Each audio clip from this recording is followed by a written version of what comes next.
Aujourd'hui dans Mythbusters, il ne faut jamais dire plus jamais. C'est la suite d'un épisode spécial Agent secret. James Bond est de retour.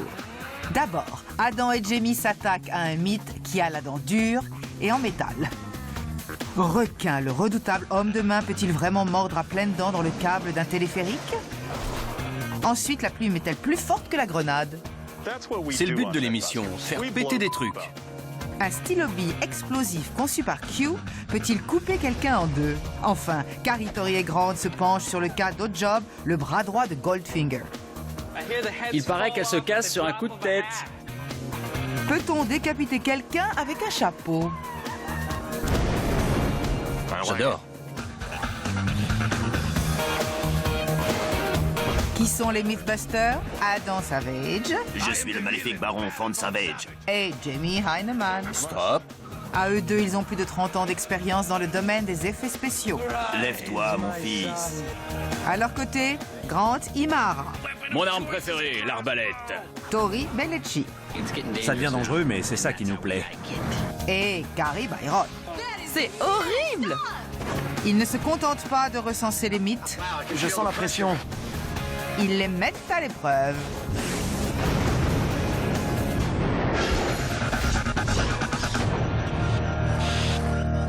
Voici l'épisode spécial James Bond, deuxième partie.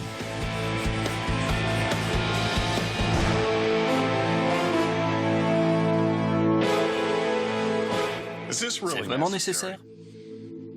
Bien sûr, comme le public a adoré le premier épisode spécial James Bond, il faut faire un numéro 2 et démarrer en trombe. Admettons. Quel est le programme? J'entre alors que tu es attaché. Tu essaies de te libérer, je te ricane à la figure, je te braque avec mon flingue et je te demande si tu as des nouveaux gadgets.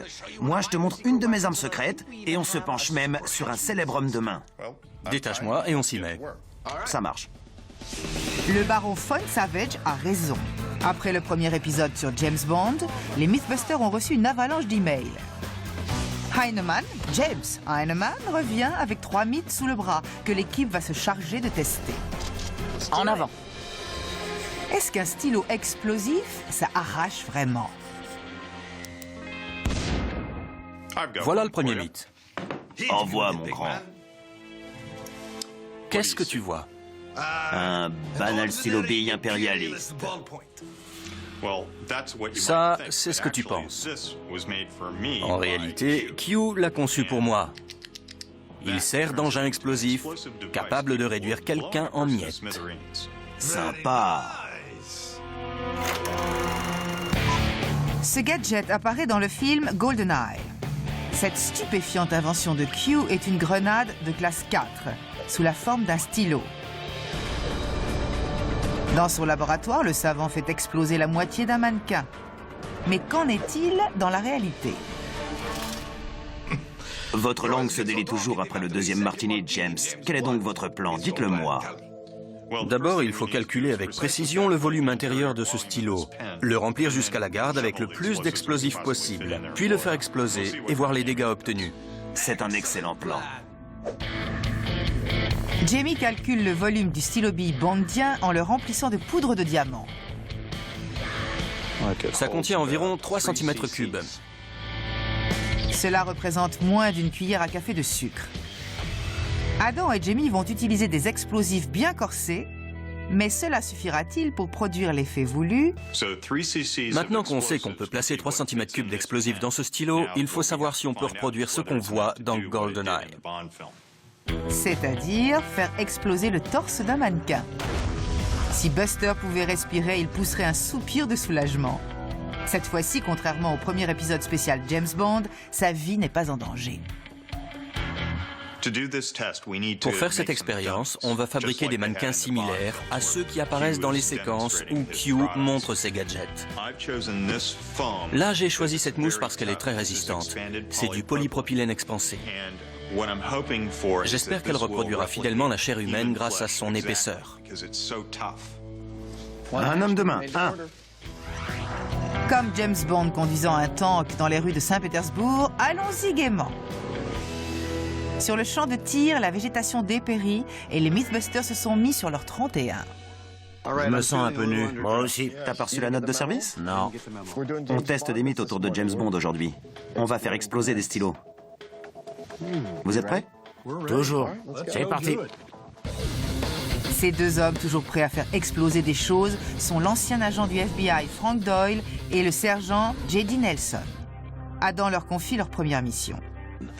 Si l'on remplit ce stylo d'explosifs puissants, est-ce qu'on arrivera à faire exploser la partie supérieure de ce mannequin? Au fait, je ne suis pas fringué comme ça parce qu'on parle de James Bond, mais parce que j'ai la classe. J'ai vachement la classe. Adam et Jimmy veulent constater la puissance réelle du stylo explosif de James Bond. Pour cela, ils recréent une scène située dans le laboratoire de Q, dans laquelle un mannequin en mousse perd la tête. Le cobaye des Mythbusters est en costume, prêt pour la suite des événements. Adam le dépose sur le champ de tir, très délicatement. À cet emplacement. D'accord. On va remplir ce stylo avec autant d'explosifs que possible. En l'occurrence, on prend le truc le plus puissant qu'on a sous la main. On est seulement limité par la quantité qu'on peut mettre là-dedans. Vous aimeriez bien savoir ce que J.D. et Frank utilisent comme explosif. Dommage, c'est top secret. Comme dans le film, le stylo explosif sera placé dans la poche de chemise du mannequin. Une fois que J.D. et Frank ont mis la mèche en place, Adam annonce le début des hostilités. Chaud devant! Chaud devant! Chaud devant! Tous en chœur. Chaud devant! Quel bel ensemble! Est-ce le début de la fin pour notre stylo grenade? Ce morceau d'anthologie cinématographique volera-t-il en éclats comme le mannequin? James, je vais vous montrer ce tout nouveau stylo grenade. 3, 2, 1.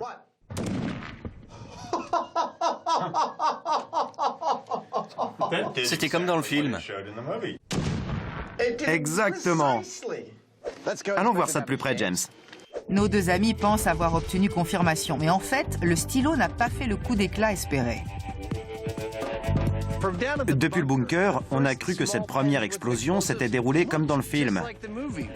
On a vu un boom et on a constaté que le haut du mannequin avait disparu, alors qu'en fait, ce n'est pas ce qui s'est passé. Ça s'est déroulé comme Jamie l'avait prévu. L'explosion a produit un trou de la taille d'un pamplemousse dans la poitrine du mannequin, ce qui a fait tomber toute la partie supérieure. Adam et Jamie ont utilisé un stylo aussi grand que dans le film, mais le résultat n'a pas du tout la même ampleur. La puissance de feu produite n'a pas été suffisante pour réduire en poussière le haut du mannequin. On fait quoi maintenant? On prend un stylo plus grand, évidemment. D'accord. Dans ce cas-là, la plume est plus puissante que l'épée.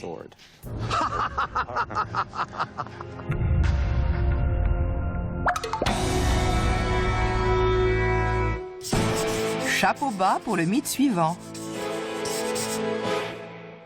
Le mythe suivant ne porte pas sur James Bond, mais sur un de ses adversaires. Le Dr No? Non. Blofeld? Non. Goldfinger? Presque. L'homme de main de Goldfinger, Hot Job. Le type au chapeau? C'est ça. À première vue, son chapeau a l'air tout à fait normal. Mais quand il le lance, ça devient un projectile mortel capable de traverser l'acier et la chair humaine. Dans une scène célèbre, Hot Job décapite une statue avec. Génial. Trop bien. Hot Job, l'idole des hommes de main du monde entier. Comment oublier le robuste sous-fifre coréen de Goldfinger et son couvre-chef effrayant? Dans le film, son chapeau melon est assez tranchant pour arracher la tête d'une statue. C'est bien joli, mais cette arme élégante est-elle autre chose qu'un fantasme cinématographique? Avant de foncer tête baissée sur ce mythe, Carrie et Tori vont acheter des statues. Je suis jaloux de ce mec. Comme il est impossible de savoir exactement en quelle matière était celle du film, Tori en commande deux, l'une en plâtre et l'autre, plus résistante, en béton. On a un petit problème. Quand on fabrique des statues, on pose des renforts, une barre en métal dans le cou. Dans le film, il n'y a pas de renfort. Du coup, on est venu ici, à la fabrique A. Silvestri, pour leur demander de nous faire une statue sans renfort. Tori a l'air de s'amuser comme un petit fou. Pour un être humain normalement constitué, ce n'est pas plus passionnant que ça. Passons donc à Carrie, qui déballe les chapeaux qu'elle a commandés à un magasin pour hommes de main. Les chapeaux que j'ai reçus ont un anneau en aluminium qu'on place en bas. Personnellement, je n'aime pas trop cette matière qui est trop souple et flexible. Je vais en fabriquer 2 modèles en acier. L'un avec un bord très tranchant et l'autre avec un bord émoussé. On verra ce qu'on arrive à faire avec ça. Carrie coupe 2 bords de chapeau en acier, l'un qui est lourd et émoussé et l'autre plus léger avec une arête coupante. Pendant ce temps, Grant a ressorti un vieil habitué de l'émission, le robot ninja manieur de sabre, Timing parfait. également capable d'écrabouiller des marteaux et de jouer les batteurs. Aujourd'hui, sa tâche sera assez particulière, simuler Odd Job. Voilà le mécanisme que j'ai construit. C'est un dispositif de serrage pneumatique qui actionne cette pince pour tenir fermement le chapeau. Pour qu'il ne parte pas dans tous les sens, je le pose sur une plateforme. Le robot agrippe le chapeau, le fait tourner et le relâche dans la direction voulue. On dirait qu'il sait ce qu'il fait. J'improvise au fur et à mesure. Avant que Adam et Jamie ne passent à la taille supérieure de stylos explosifs, ils doivent se confronter à un homme de main aux mâchoires en acier. C'est quoi le programme? Évidemment, tu sais bien qu'il y a toujours un homme de main coriace dans chaque film de James Bond. Là, on va se pencher sur celui qui est sans doute le plus maléfique de tous. De fait, il est tellement méchant qu'il apparaît même dans 2 films. C'est requin, c'est ça? Tout à fait. Ce que tout le monde aimerait savoir, c'est si les exploits de notre pote à la mâchoire en acier sont plausibles. Boulotter le câble d'un téléphérique, par exemple. T'es télépathe, ma parole. Celui-là, précisément. Visualisons la scène dans notre storyboard bondien. Dans une scène du film Moonraker, 007 et sa belle compagne sont à Rio et prennent le téléphérique. Grâce à sa bouche remplie de métal, Requin ronge le câble d'acier, ce qui arrête le véhicule et fait ballotter Bond et son ami au-dessus du vide. Maintenant, il faut savoir si ce morceau de bravoure est plausible un seul instant. Je suis prêt. Comment va-t-on procéder? Comme je pense que Requin porte un dentier, à mon avis, il faut commencer par ça. Je vais confectionner un dentier en métal et on va essayer de mordre avec. Adam se met dans la peau d'un orthodontiste au service du spectre et s'attelle à la fabrication de mâchoires surhumaines en acier. Voilà les composants d'une moitié de super mâchoire. D'après ce qu'on voit à l'écran, c'est comme un dentier en acier super résistant. Maintenant, je vais souder. Voici quelques plans sympas de soudure. Des plans de trempage pour solidifier. Et enfin, un plan perturbant. Bien sûr, comme ce n'est pas Adam lui-même qui va grignoter le câble, il place les dents métalliques dans un crâne aux dimensions humaines.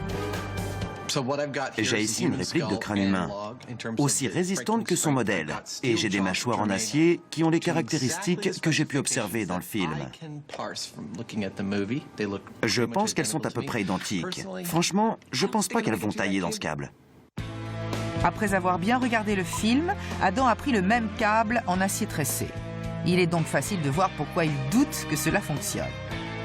Un seul moyen d'en avoir le cœur net, dire « Ah !» et mordre à pleines dents à la force masticatrice humaine moyenne de 11,7 bars. 11,7 bars. Ça n'a aucun effet sur le câble. Ça ne bouge pas du tout. Ça ne l'entaille pas. Rien du tout. Ouais. Nada. Ce mythe est bien mal parti.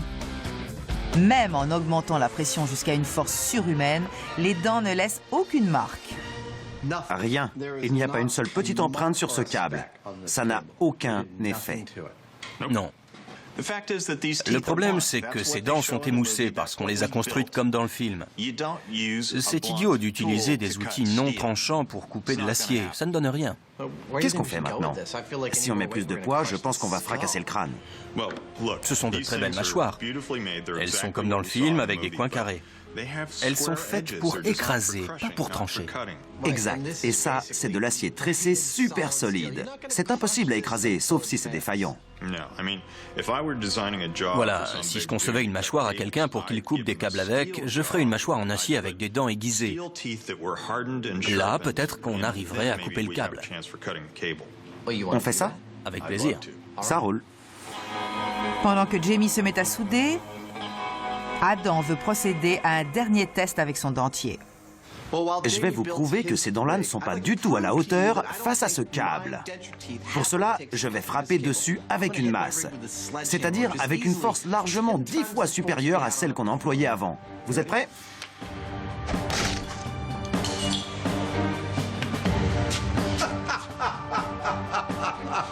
Regardez le câble. Il n'y a pas une trace dessus. Quant au crâne, il est en petite forme.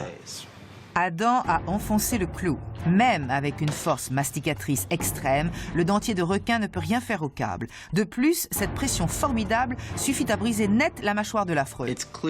Il faut une enveloppe beaucoup plus puissante pour espérer commencer à attaquer un câble avec une dentition humaine. Jamie saura-t-il fabriquer des incisives surpuissantes? Ou les Mythbusters ont-ils eu les yeux plus gros que le ventre? Un bon conseil, si Hot Job est à vos trousses, gardez la tête baissée, sinon vous risquez de la perdre.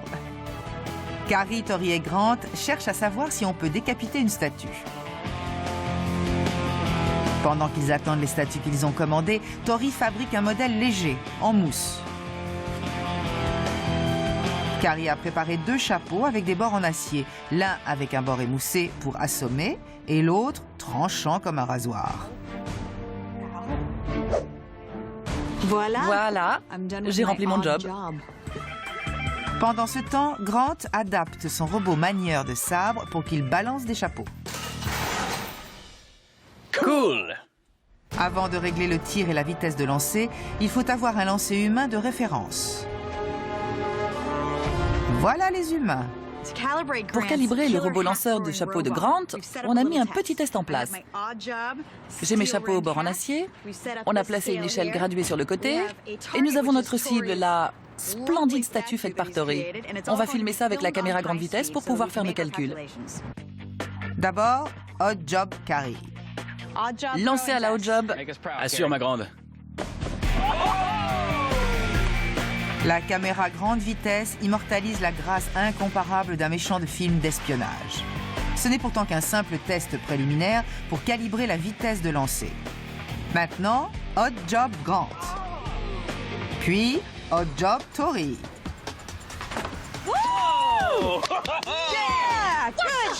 Joli tir! T'as bien dégommé la tête. Maintenant, on regarde le ralenti. On calcule la vitesse et on règle le robot à partir de là. D'accord. Devant son ordi, Carrie fait les calculs.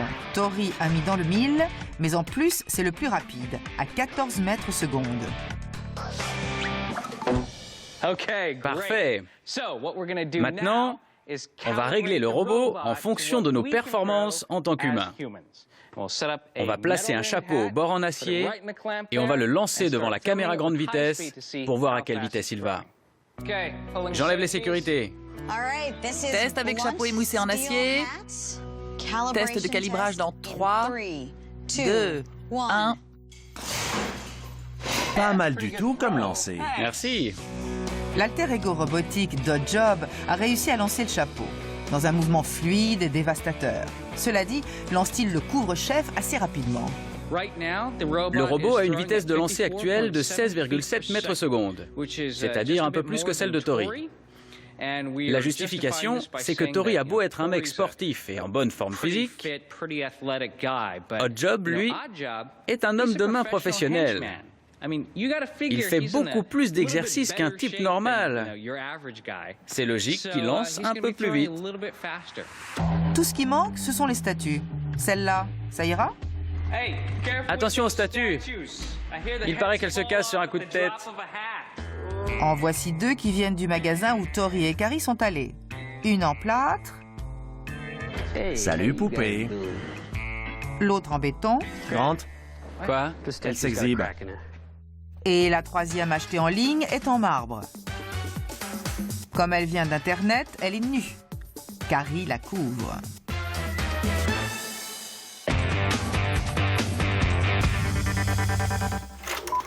Dans cet épisode, il faut serrer les dents.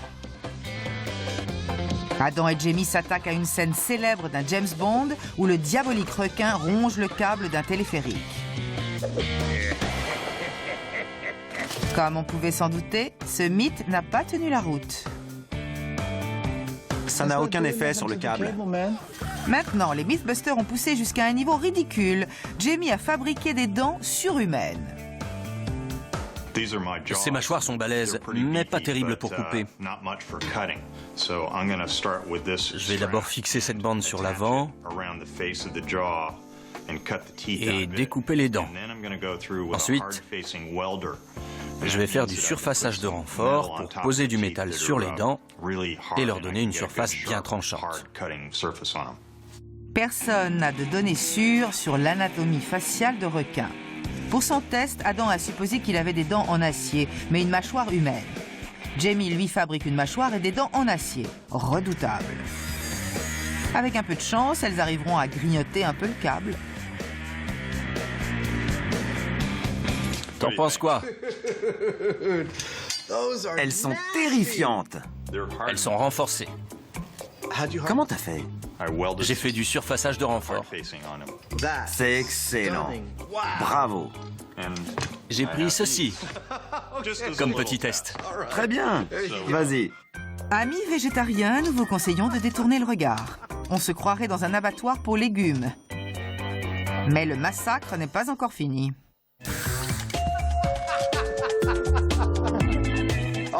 Maintenant, il a pris goût au métal. Si tu te voyais. Adam et Jamie testent la bouche métallique de requin, un adversaire de James Bond. Maintenant que Jamie a fini de découper ses victimes végétales en morceaux, il faut que les mâchoires de sa confection affrontent le câble en acier. On va prendre 11,7 bars, c'est-à-dire la force masticatrice humaine, et calibrer ces mâchoires pour voir si elles entament un câble de 2,5 cm. Personnellement, j'y crois pas trop. Ça y est. Rien. Eh oui. C'est assez puissant. Ça tient bien. Mais ça ne s'enfonce pas dans le câble. Apparemment, ce mythe va mordre la poussière. Pourtant, il ne faut pas oublier que requin était un géant, sans doute doté d'une force surhumaine de morsure. Je ne m'avoue pas encore vaincu. On a encore un outil à tester. La presse hydraulique de 10 tonnes de Jamie. Avec une pression pareille sur ses mâchoires, si ça ne n'attaque pas le câble, aucune mâchoire ne risque de le faire. Voilà les super dents en acier de Jamie avec 10 tonnes de pression contre le câble en acier. Quand tu veux.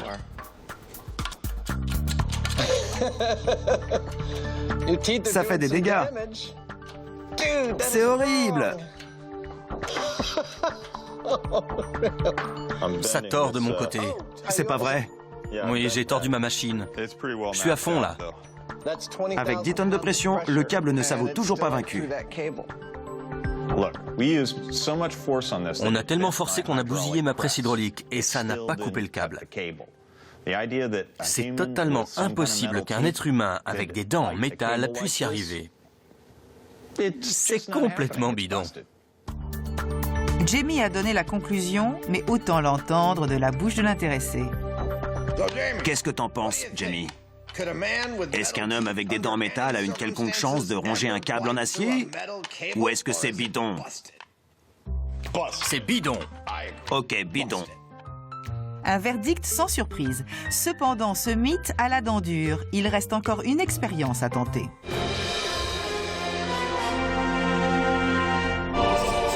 Avant que Carrie, Tori et Grant en finissent avec leur mythe sur les chapeaux, ils vont tenter de répondre à une question des téléspectateurs sur la boisson favorite de l'agent 007. Le shaker et les verres à martini. C'est un mythe sur la boisson préférée de James. C'est ça. Le concept du au shaker, pas à la cuillère. Ah oui, j'ai toujours voulu savoir si on pouvait différencier un martini au shaker d'un martini à la cuillère. Vous savez que j'ai été dégustatrice de martini, évidemment. Oui. Je connais la réponse. Vas-y alors. Mettez-vous en smoking pour qu'on fasse ça dans les règles de l'art. En tout cas, James Bond ne se fera jamais refiler un martini à la cuillère dans un bar. Cool. C'est parti. Il faut que je trouve un smoking, j'en ai pas. Bon, on est en tenue de soirée. Ouais, vas-y, fais ta démo. Sous vos yeux ébahis, je vais vous montrer que ce n'est même pas un mythe. La différence entre un martini au shaker et un martini à la cuillère est visible à l'œil nu, sans qu'on ait besoin de goûter. Hein? Ken, un martini au shaker, pas à la cuillère. J'ai toujours rêvé de dire ça. Ah, et un martini à la cuillère, pas au shaker, pour qu'on compare. En observant Ken préparer les deux martinis, la différence entre les deux méthodes saute aux yeux. Les ingrédients d'un martini au shaker sont mélangés vigoureusement avec de la glace dans un shaker à cocktail, tandis qu'un martini à la cuillère est remué doucement. À présent, la question est, y a-t-il une grande différence à l'arrivée? Vous voyez la différence entre les deux? Le martini au shaker contient plein de petits morceaux de glace à la surface à cause du passage dans le shaker, alors qu'un martini à la cuillère a été moins agité et ressemble à un martini tout simple. Je vois tout à fait. Quand James Bond commande à boire, il est souvent au casino en train de jouer. Du coup, au moment où on le sert, la glace a peut-être fondu. On va comparer un martini au shaker et un martini à la cuillère, mais en laissant la glace fondre dans le premier pour qu'ils aient la même apparence. On verra bien si on sent la différence. Pendant que Ken montre à Tori comment verser, secouer et agiter les martinis, penchons-nous sur cette boisson. Certains disent que le passage au shaker est dommageable et qu'il vaut mieux l'éviter. Leurs adversaires trouvent que cela confère un goût plus rond au martini. Selon une étude, le martini au shaker contiendrait davantage d'antioxydants et donnerait donc un coup de fouet bienvenu à un espion en mission. Mais la modeste expérience d'aujourd'hui vise seulement à déterminer si on peut distinguer les deux recettes de martini. J'ai disposé les verres pour la dégustation et je suis le seul à savoir comment ils ont été préparés. On va voir s'ils arrivent à trouver. Anthony Diaz-Blue, un expert en vin et en alcool, participe également à l'expérience. Vous l'avez déjà vu dans les épisodes concernant les mythes sur la vodka. Merci. Bravo. Pas mal. Il avait alors impressionné tout le monde avec ses papilles gustatives hors pair. Renouvellera-t-il l'exploit avec le martini? Il ne reste plus qu'à déguster pour tenter de percer le mystère. Vous avez devant vous un martini au shaker et un martini à la cuillère. Je suis le seul à savoir où ils sont. À vous de me dire si vous sentez la différence. Corsé. C'est bien du Tori.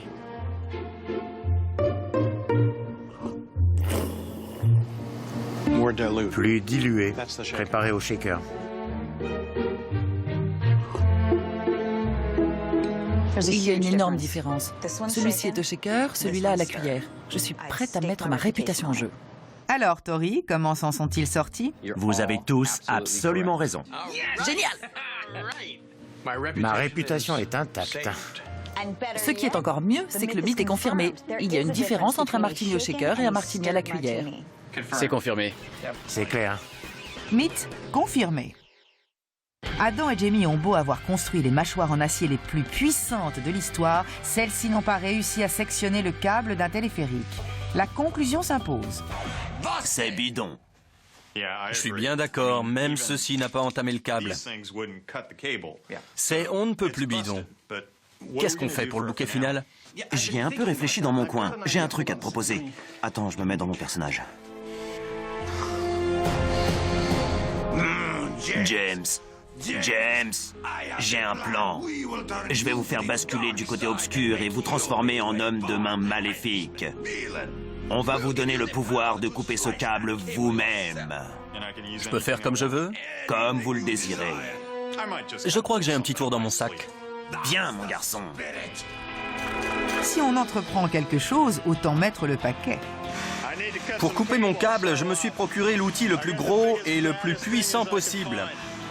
Heinemann, James Heinemann, a subi un lavage de cerveau. Le baron le charge d'accomplir ce que Requin ne peut pas faire dans la réalité, c'est-à-dire sectionner le câble du téléphérique.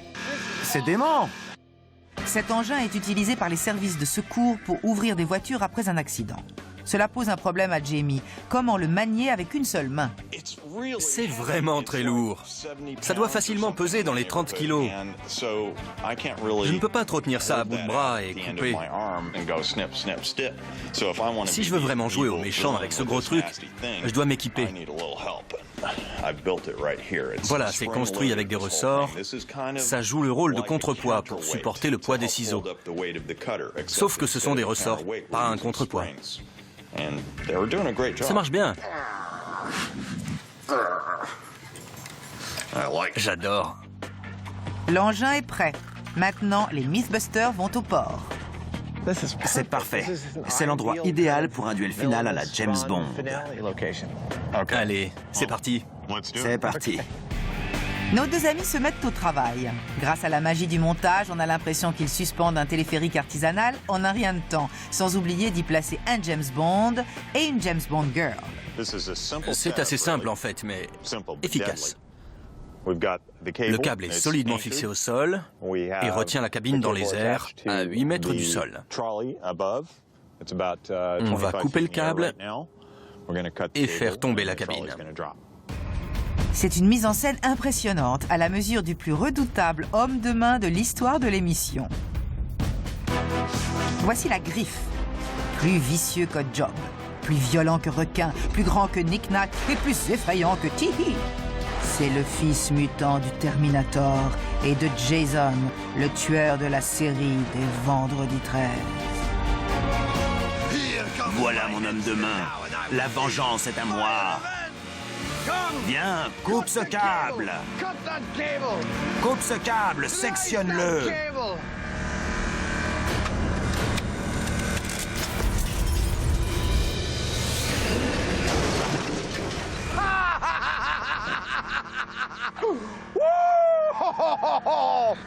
Bien joué, la griffe. En quelques secondes à peine, C'est génial. C'est trop bien.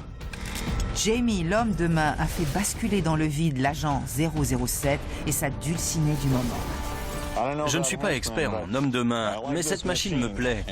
Avec une seule main, on casse tout, on détruit des trucs, on coupe des câbles. J'adore.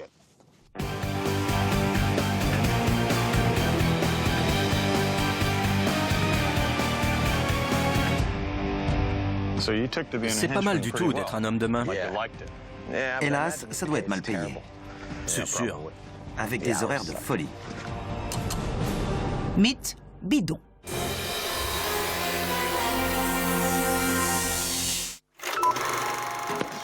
Tout espion digne de ce nom se déplace avec d'ingénieux gadgets sur lui. Certains sont discrets et d'autres... beaucoup moins. Bringing with him, concealed among groceries, a portable radio transmitter. Grâce à Q, James Bond est le maître incontesté des bidules furtifs. Dans GoldenEye, on voit son stylo exploser et détruire la moitié d'un mannequin. Une bombe aussi petite peut-elle faire autant de dégâts? Pour le savoir, les Mythbusters ont rempli un stylo ordinaire avec l'explosif le plus puissant qu'ils ont trouvé. Résultat des courses... Ça n'a pas fait exploser le mannequin au-dessus de la taille.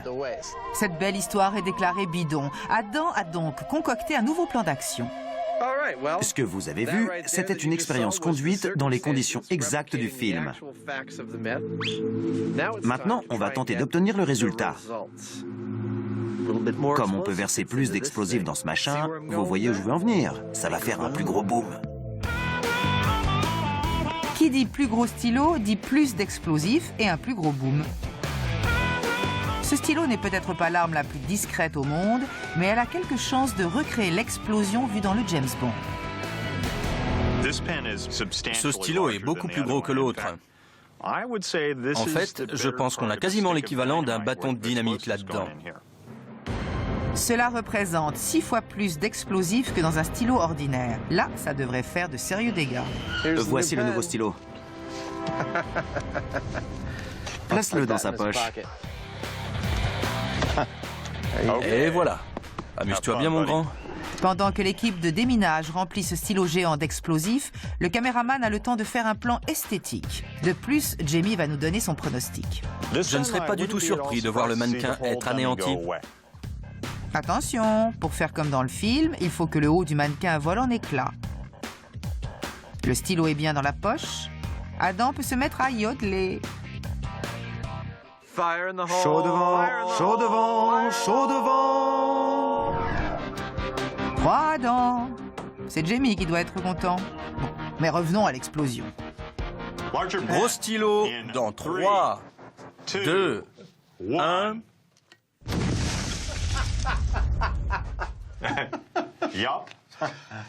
Je crois que c'est bon.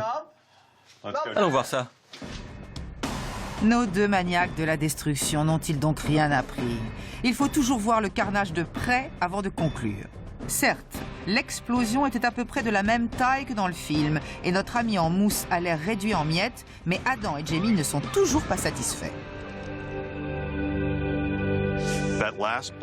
La dernière explosion était impressionnante, beaucoup plus forte que la première. Elle lui a arraché les épaules, la tête, les bras, etc. Mais ça ne suffit pas. C'est beaucoup plus probant qu'avec la petite quantité de poudre. Mais on peut faire mieux. Tu connais le conseil de Jelly?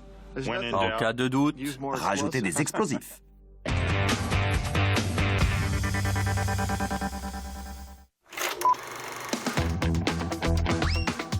Dans une scène de Goldfinger, le redoutable Oddjob décapite une statue avec son chapeau. Pour savoir si cette prouesse est plausible, Carrie, Tori et Grant donnent également des coups de chapeau. Leur première cible, la solide statue en marbre qu'ils ont achetée en ligne.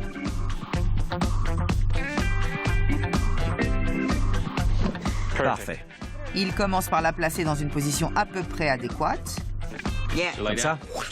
Sur le coup. Ensuite, Grant met le robot en marche. J'augmente la pression de l'épaule. Il enlève les épingles de sûreté et court se réfugier derrière l'écran de sécurité. C'est parti. Le robot est chaud. L'équipe est prête. Premier test, statue en marbre contre chapeau émoussé. 3, 2, 1... Raté. On devrait la baisser un peu et la décaler de 2 mètres vers la droite. Ok. 1 mètre. Mais c'était pas loin. C'est vrai. Comme le robot est fixé solidement au sol, la solution la plus simple consiste à déplacer la cible. Décapite-la. Cette fois-ci, 3, 2, 1...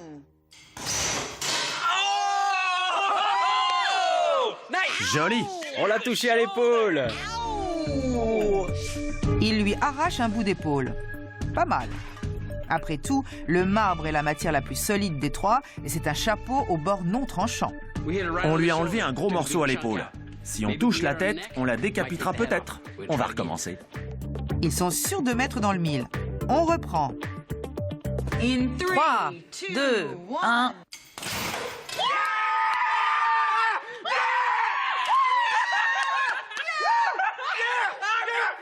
Ouais, c'est confirmé.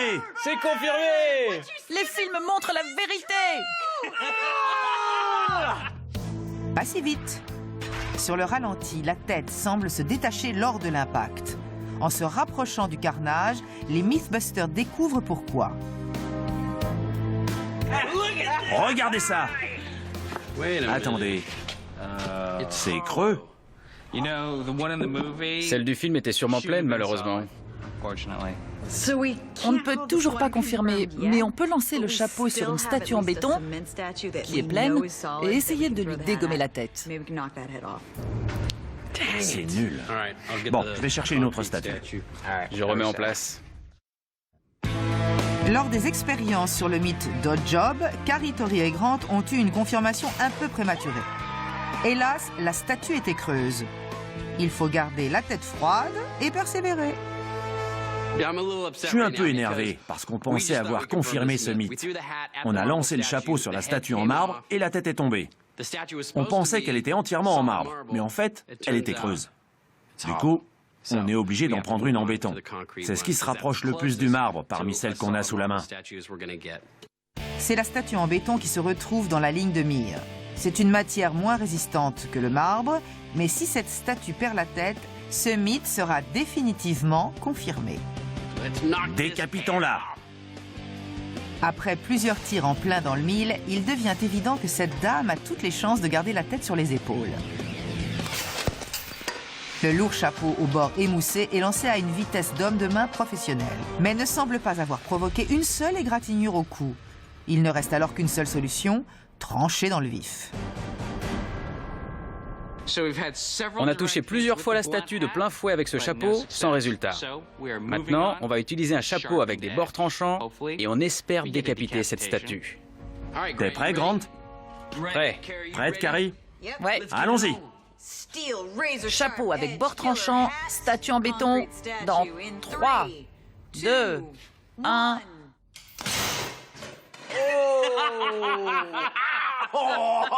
En plein dans l'oreille. Elle a morflé à l'oreille. Les bords tranchants ont fait des dégâts. Maintenant, la statue ressemble davantage à un Van Gogh qu'à une jeune fille ordinaire. Cependant, toujours pas de décapitation. Cette conclusion se confirme au fur et à mesure que les coups dans le mille se succèdent. La statue en béton était raflée de partout, mais elle n'a pas perdu la tête. On a touché cette statue plusieurs fois avec deux types de chapeaux, au bord tranchant ou pas. C'est du béton, c'est-à-dire pas aussi solide que du marbre. Je pense qu'on peut en conclure que c'est complètement bidon. C'est totalement bidon. La tête n'a pas bougé. Bidon, soit, mais l'impitoyable Carrie tient à avoir une décapitation. Je veux une décapitation, et il nous reste une statue en plâtre. Moi je dis, on lance des chapeaux à tour de rôle sur cette statue. On peut y arriver à la main? C'est clair. Allons-y. Comme la statue en plâtre n'est pas très solide, un seul tir bien placé devrait suffire pour décapiter la dame. Tori laisse l'honneur à Carrie. Elle va la manquer.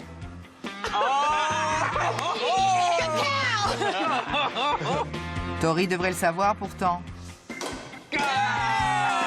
Il ne faut pas agacer Carrie. Je l'ai décapité. C'est clair. Il faut quand même être réaliste. Il n'y a aucune chance pour qu'une statue en plâtre se retrouve dehors. Elle se dissoudrait entièrement en une semaine. C'est toujours bidon. C'est bidon. Le point positif, c'est que je me suis glissée dans la peau d'un homme de main de Goldfinger. C'était bien joué. Ça fait tout drôle de passer du côté des méchants. Ouais, c'est ça. Mythe, bidon.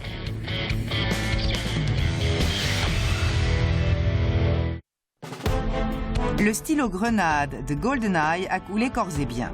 Même avec la plus grosse dose d'explosifs surpuissants, la bombe de la taille d'un stylo n'a pas produit d'explosion comme au cinéma. C'est bidon. Je suis d'accord, on a seulement réussi à fourrer 3 cm3 d'explosifs dans ce stylo et ça n'a pas suffi pour reproduire ce qu'on voit dans le film. Avec la taille supérieure du stylo, c'était pas mieux. Décevant. Je crois que j'ai ce qu'il nous faut pour avoir une belle explosion et finir en beauté.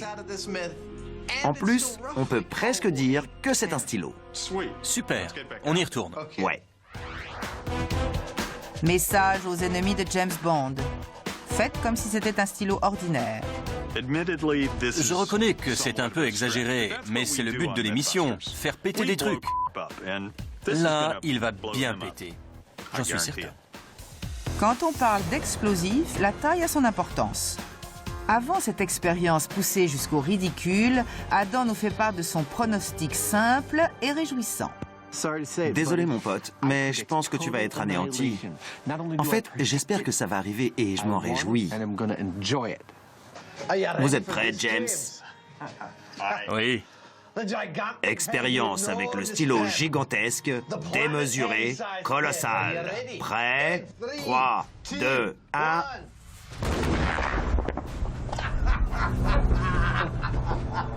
Ça lui servira de leçon. C'était joli. Cette leçon restera gravée dans la mémoire du mannequin.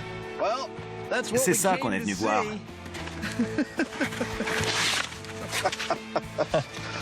Il en a perdu son pantalon. Son pantalon et tout le reste.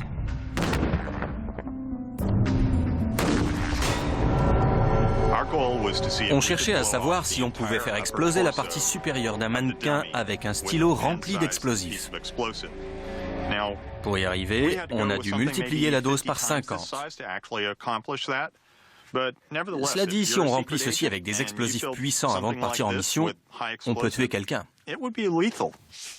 Un stylo grenade ordinaire est une arme efficace. Pourtant, dans le film, il réussissait même à faire exploser un mannequin en deux. C'est l'heure pour nos deux compères de donner leur verdict sur ce mythe. Je crois qu'on peut conclure. On conclut quoi?